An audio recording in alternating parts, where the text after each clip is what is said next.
இப்ப நேற்று ஒரு முளைச்சா காணான்னு சொல்லியா என்னது இனிமே ஏமாற மாட்டானோ நீ சினிமா சினிமா கதைய படம் முதலமைச்சர் அவர் சாதாரணமா அவர்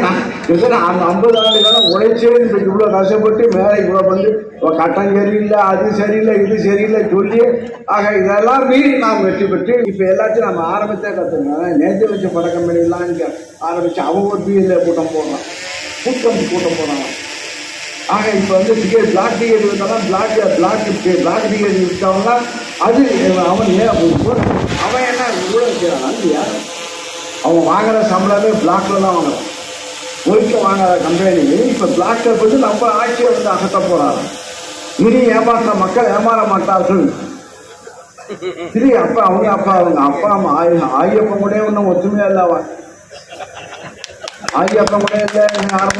யாரு கூட யாராவது அந்த கட்சியுடைய சிம்பிளே யார டிவி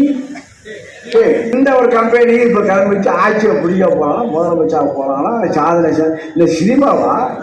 இன்னும் சொல்லப்போனா இளைஞர்களை கொள்கை பிடிப்புள்ள இளைஞராக உருவாக்கியது திராவிட முன்னேற்ற கழகம் ஆனா கொள்கையில வந்தவன்டா தான் நாங்க தடம் மாறாமல் இந்த திராவிட முன்னேற்ற கழகத்தோட ரத்தம் கருப்பு சிவப்பு ரத்தம் நம்ம ஓடுது ஆக இப்போ சினிமாவில் படம் அடிக்கிற மாதிரி ஒரு சினிமாவில் ஆக்ட் பண்ண அவன் கலாச்சாரத்தை இளைஞருடைய கலாச்சாரத்தை வீணாக்கக்கூடிய நடிகர் பிடிச்சது மாரி போடுறான் அவன் மேலே கட்டிங் வெட்டுறான் அவன் மேலே கட்டிங் வெட்டுறான்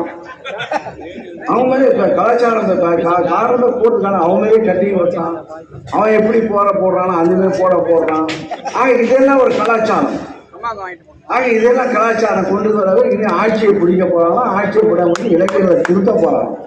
இது கம்பெனி பட கம்பெனி ஆரம்பிச்சாலும் கட்சி முதலமைச்சருக்காக நேற்று வந்தாயா போராட்டம் இல்லை ஒன்றும் இல்லை ஒரு கொடி போட்டுக்கிட்டான் 10 குண்டை போட்டுக்கிட்டான் கவலை போட்டுக்கிட்டான் ஒரு பேக்கான் ஒரு சினிமா செட்டிங் சீமா கட்சியில் சீமா ஒரு டிராமா அந்த சீமா டிராமா முடிஞ்சு போச்சு. செய்திகளை உடனுக்குடன் தெரிந்து கொள்ள உடனே சப்ஸ்கிரைப் பண்ணுங்க.